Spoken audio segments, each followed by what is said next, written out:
Welcome, everybody, to another episode of Moon, Sun, and the Devil. I am Moon. I'm Warren. We are, as we said earlier, at the Hassan II Mosque in Casablanca. It's so beautiful, it's unreal. You can see so much of the sacred geometry. I mean, if you look at this figure, not only can I see the 8-pointed star, which taps into the energy of the morning star, which taps into the energy of Venus, but I can also see the flower of life. And the flower of life taps into Metatron, it taps into the essence of the universe, essentially. And all of that, all of these sacred geometric figures are integrated into this sacred, holy temple site. Subhanallah, it is miraculous. Are there any other sacred geometric figures that you can see, Warren? Well, as Moon said, this is a very opulent mosque. I've never been to a mosque this big, this detailed, this opulent, this beautiful. And as a designer and working with shapes and colors and lines, I'm extremely impressed, inspired, energized the more I look at it. All of these are getting downloaded into my brain, and hopefully I can translate them into my own work and use them correctly.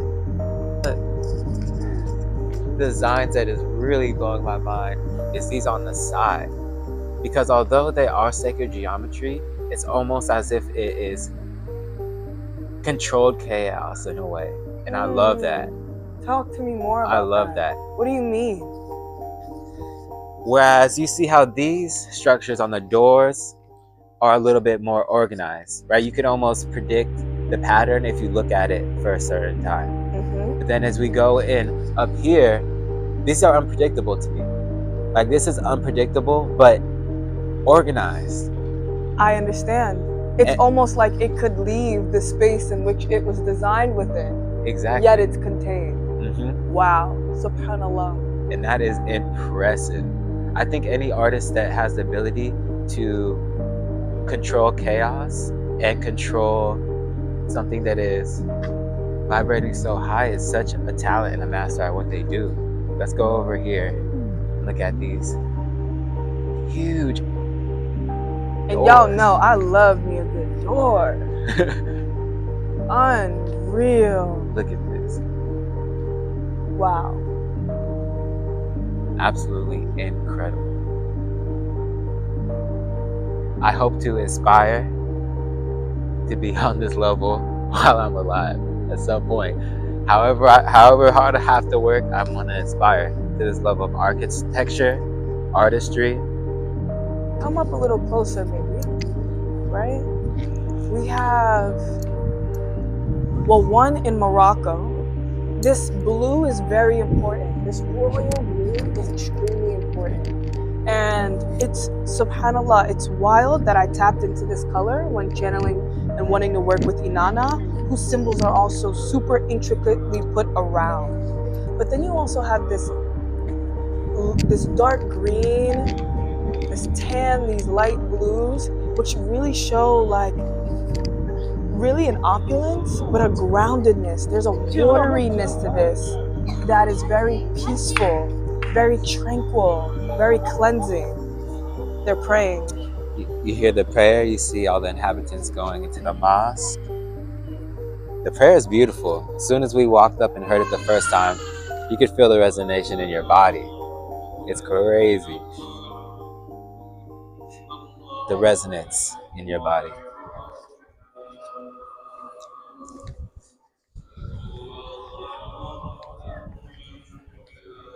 I mean, this is just so impeccable. The designs continue all the way up until the top. They are not playing and around. It is intricate. It is very detailed work in such a massive scale. We put so much intention and detail into sacred sites. And we are the reflection of these sacred sites. We deserve that same attention and intention in detail with our own beings, our own bodies, our own minds, our own souls, our own crafts, our own lives. That the same divine power that not only this religion and Allah is also within yourself. Do not put any of this outside yourself. 100%. And so when you even say, I want to emulate this level of mastery, you already are emulating this level of mastery by being in the presence of it, having manifested this experience for yourself at this point in time now. That's beautiful. All right, so we're here at a different side of the mosque. And I just wanted to go through the different sacred geometry patterns that I see within this building. And I want to share this specific experience, and I'm not telling anyone to do any specific substances in order to get a backdoor into spirituality or knowledge. However, when I was younger, I was introduced to DMT, not knowing what it was and what it did. And I just want to share this with you. You're not here, you go to somewhere else. But as I'm looking through my eyes, right, I see in this reality. And then as I take the DMT, the reality breaks down to fractals. It breaks down the fractals, it breaks down the sacred geometry. Everything that I'm looking at starts to break down the sacred geometry. And it's very small fractals until it completely black, and it took me to my past lives. But I just want to say, the fractals look exactly how I'm looking at right now, except these are way bigger. But as I'm looking even at a door or the outside, it was breaking down into these fractals, which is this sacred geometry that we have right here. And it's kind of blowing my mind because I've never ever seen it at this level in person. And I'm just having this revelation as I come up to this door. So I'm learning just as you are learning as well. All right, I want to take a step back. And if you see up here, it's wild. It starts off as octagons and octagons, but then when you break down those octagons, it cuts up into stars, 6-pointed and 12-pointed. You get even farther, and they get even bigger, and they go into these other intricate designs right here that don't necessarily even follow the same frequency. To me, this feeling and frequency is a total different frequency than this. Explain.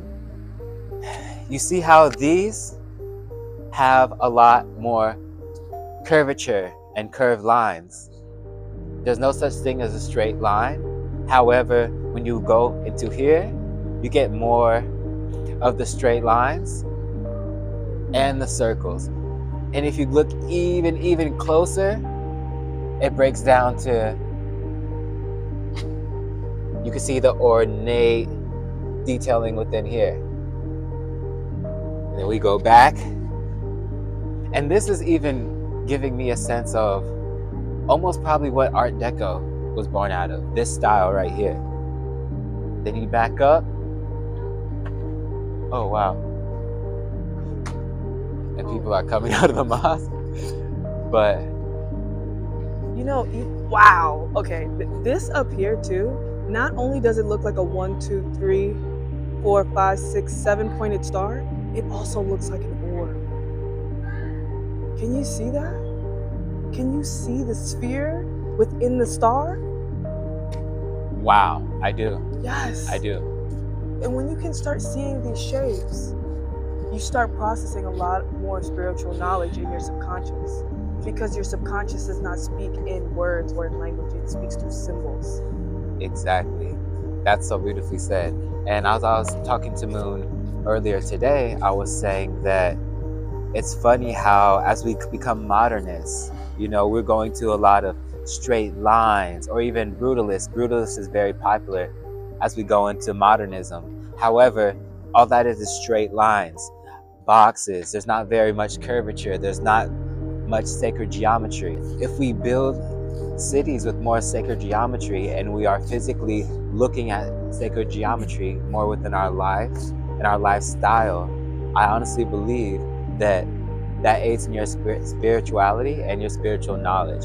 But if you pretty much have something vibrate at a certain frequency, it's going to make sacred geometry, right? There are many different shapes here that rest at the same frequency, but then there's a lot of different shapes that are at different frequency. But yet they are all here and they are working in tandem with one another to emit a whole frequency. Spoke to a young man, and I forgot his name, Suhail, I believe, Suhail. And first he came up wanting to understand what my head wrap was. And eventually we got into a conversation about ancestry. The reason why we got into conversation about ancestry is because he was initially asking Moon about her look and her garments, not only her head wrap, but the clothing that she was wearing. And he was very interested in just a fascination. He wasn't being disrespectful whatsoever. He was just very interested and wanted to know, have a little bit more knowledge of where these garments come from and the culture in which they are originated from. Ancestry and reincarnation. And he asked us, well, where are we from? Now, my background is from my mother's side, African American and Puerto Rican. And from my father's side, it's Trinidadian and Chinese. Warren? And from my side, my grandmother is Indonesian. Her origins are from the jungles of Jakarta, Indonesia. My father is North African and Native American. And that's all I know on his side. I know a little bit more about my mother's side because my father passed, but that is my ancestry. And I would have to add in, I definitely have some Dutch in there as well. My great-grandfather, he is Dutch. He's the one that married my Indonesian grandmother. And yeah, he's an architect. He's somebody who got me into this architecture and first drafting and drawings in general. So as I get older and even as I've gotten closer to just my knowledge and even being with Moon, she's definitely encouraged me to tap into that lineage as well as I work on our own endeavors in architecture and art. I don't know why I felt to add that in. I just wanted to add that in. Because it's all connected. You know, it's a big part of why you're geeking out over the sacred geometry. It's a big part of why we're interested in the things that we're interested in. And this was a big part of the conversation, which, subhanAllah, it's so wild because today I did a meditation this morning and I literally tuned into the women in my ancestry. Now, I've never met my great-grandmother. I've never met my great-grandmother from either side. But today I had the intention to tap in and to tune into them, to ask them to give me their wisdom, knowledge, and power from their highest values and guide me through my journey, creating, exploring, and stepping into my own power. So when we had this conversation, I was super into it because Suhail talked to us about how his father, who studied at university, told him, you are of the Berber people. And the other day, we went to Rick's Cafe, which is a pretty well-known touristy cafe in Morocco, very beautiful. And we met our bartender who was, serving us. His name is Hussein. And he told us, he said, the original Moroccans come from the Berber people in El Mazir. And what happened was the Arabs came, brought Islam, and there was an integration between the Berber people of Morocco and the Arabs who came with Islam. And Suhail today was telling us, I heard my dad when he said that, but I don't fully believe him because I haven't done the DNA testing to prove I'm of the Berber people, and I feel like I'm Arab. And he told us that there are some people who will say I'm Moroccan but I'm Arab, and then there's some Moroccans who say no, the real Moroccans are the Berber. And I told him, I said, and then he asked us about our lineage, and we told him where we come from. And I said, I feel I've never done any DNA testing. And he asked, did we? And I said, no, I haven't done any DNA testing. But I mostly travel to places that I am called to. And that calling comes from a very deep place. It comes from a soul recognizing place. And a lot of times when I get to these places that I've been called to, I feel a connection that comes from an inner knowing, be it through the people or through the land. And in trusting that, I gain more understanding and confidence in my own personal truth outside of whatever DNA test could tell me, which would probably just confirm what it is I already know. It was just a very good human experience. And we've had a lot of those just on our travels in general. And if you're thinking about traveling, don't listen to other people's experiences about certain places or where to go, because each human's energy and vibration is different. So a place is going to interact with you differently. You can't just go off somebody else's experiences. Even before we came here, and I was looking up videos about Casablanca, every single video that I have seen, other than maybe 2, I did not experience their experience here at all. At all. It's actually so far from their experience. So you need to just get out there, experience it on your own terms. Travel, y'all. Travel. It will tell you a lot about yourself and your skills and your own unique genius, which again ties back into tapping in and knowing your ancestry. Because as we also spoke to him about reincarnation, and because there's a bit of a language barrier, Warren, as you were talking to him, and he was really trying to grasp what you were saying. Mm-hmm. And even though everything you said made sense about your grandfather and your grandparents having specific knowledge and tools that gets passed down to you that then lead you into having specific dreams and skills and desires and capabilities that come to one easily, he was like, what? Huh? What? And what I told him, and I've never explained reincarnation like this. Your father and his father and his forefather all had their own personality, their own skills, their own experiences, their own tools that they've cultivated throughout their life. And it is all passed down to you. And then he says, okay, so even though their name is different and their personality may be different and their experiences are different, it's all me? And I said, yes, it is all you. It has all been passed down into your blood, into your intuitive wisdom and knowing, and into what you're interested in, how you dress, why you like this food, why you like this music, why you're attracted to certain people that you're attracted to. This is something that I came to realization within the last couple weeks, because it was downloaded into me, and I think it's very, very powerful, right? If you go down in your ancestry, not all of your ancestors were good people. I'm just gonna put it that way. Not all of your ancestors were good people. However, for example, say that one of your ancestors were gifted with the gift of speech and the gift of using their throat chakra very well. You could go 2 different ways. You could lead people into enlightenment, or you can lead people another route, or you can manipulate people, or use your throat chakra to manipulate people for wealth or other things, right? When you pass on those, you're almost in a state of purgatory.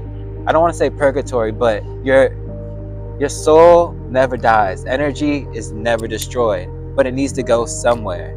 And I think that when you are in a lineage and say that power of using your throat chakra is passed down again, and you use it correctly, you use it, there's many different ways you can use it, but say you use it for enlightening or healing, I feel like you using that power from your ancestor that goes to you, and you're using it correctly, then frees your ancestor in the past.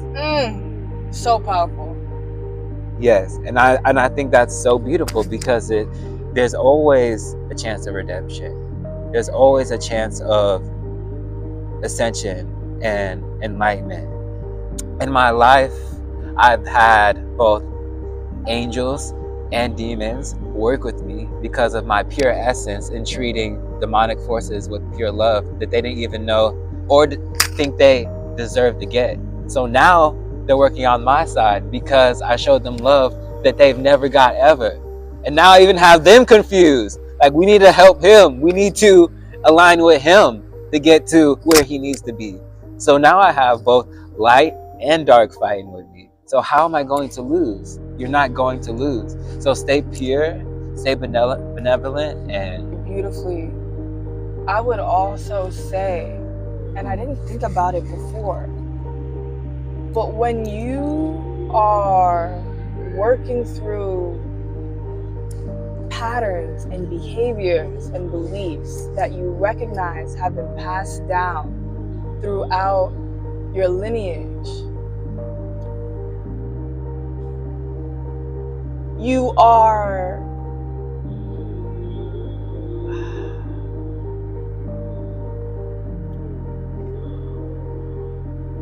those are demons as well. Explain. So I'm gonna put it like this, right? In my family, the generational curse that has affected all of my immediate family members is self-worth. And the lack of believing in one's abilities, or the illusion that one is greater or superior than the other because of the lack of self-worth and esteem. And dang. Hope y'all didn't miss that. Keep going, babe. That's incredible. In a curse or a hex is an evil intention put on someone, which comes from a demonic place. Creates a hole, a gaping hole in beings to be latched onto by demonic forces. Yes, you almost have to be vibrating in that frequency for them to even attach to you. Because if you're vibrating on another one, you're untouchable. They can't even reach that resonance, so they can't even touch you. So you only have to be here in order for them to affect you. And to work through the generational curse, it is like taking your power back from that demonic force, or from that vibration, let's say. Because fear is a vibration, wealth is a vibration, love is a vibration. All of these patterns behind us is a vibration. Everything is vibrating and nothing stands still. In a environment which geographically has so much sacred geometry in its architecture, it is helping us heal through that which we are working through on a subconscious level, because of the vibration that it holds when we're looking at it. Wow. There are a lot of good things within the Quran, the Bible and other religious texts, but it's not the end all be all. Just take the certain things from it that could help improve your life, because there's a lot of things within that sacred text that can better your life. Just don't take it word for word, and don't take it so literal. I feel like the only reason why we can sit in this beautiful mosque right now is because the discipline of the religion, that the frequency of the Muslim religion. There's a certain discipline to it, and you got to be disciplined to be this good at something. Whatever it is, you have to be super disciplined. And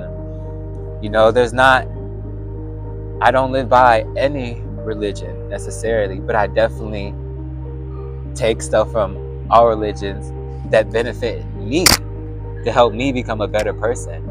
But I'm not going to say this is the end all be all, and I'm not taking all of this literal, because a lot of it is honestly just repurposed from older texts. But we're not going to get in that today. But I just wanted to say that your ability and your upbringing as a kid, going to, what is the name of the Muslim? Islamic school. It's been so beneficial since we've been here. Absolutely beneficial. And although you may not be practicing like a practicing Muslim, I know that there's tons of things that you have taken from the Quran that have made you an amazing woman and an amazing person. I just wanted to say that. So when people, because I used to be one of those people that are just like, when I look at religion, which it is true, they have used the name of religion and all religions to colonize, kill, and do a lot of evil things. But there are also things within the religion that can help you be a better person. I just want to say that. When I got here, I definitely said to Allah, thank you for giving me the permission to explore other spiritualities, to explore my consciousness, and to still embrace me in the way that you do. When I was 12 or 13, I was at the water with my mom, my homegirl, my twin sister, her mom. We're at the Jersey Shore. The waves are crazy. I go super far back, think that I'm some wild, Olympic swimmer, and the waves end up taking me so far out. I got to a point where I was like screaming, trying to get help, and then I just stopped and I accepted death. I accepted my fate at 12, and I just said, Allah, thank you for the life that you've given me. I'm grateful. Just make sure you protect my family. And I left it at that. A couple minutes later, a man on a surfboard, don't know where he came from. There was no security guard, no lifeguard. Comes out of nowhere. He says, get on my board. Saves me, gets me to shore, disappears. Doesn't check that, disappears. Wallahi al-Azim, this was an angel. I was about to say, that's not a man. That is a spirit. That is an angel or something. Like, that's insane. And that's insane. It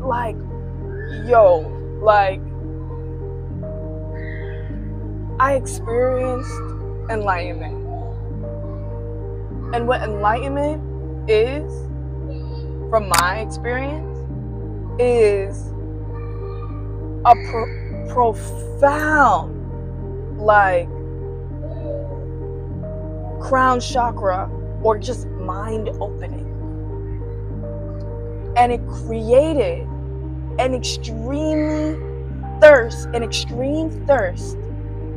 for knowledge. And it made me extremely curious. And it gave me so many questions. That was my first, introduction into just being open-minded. And it was almost like a new version of myself was reborn from that point on. And because I was such a religious Muslim, I asked Allah. I mean, I grew up in a religion that only said there's only one God but Allah. There's only one God, and that God is Allah. But I didn't know why I was following this God. I didn't know why I believed in this God. I was just doing it because I went to Islamic private school, and everything that wasn't following their doctrine was haram and was bad. And I was like, well, fuck this. Why am I doing this? Yeah, and that is the story of a lot of religions. You know, you're indoctrinated. You don't choose. You choose to leave. You do. But you don't choose to be indoctrinated into it. 100%. And so to be here now, in the most ornate, in the most masterful, in the most beautiful and opulent masjid I've ever been to me is like Allah saying,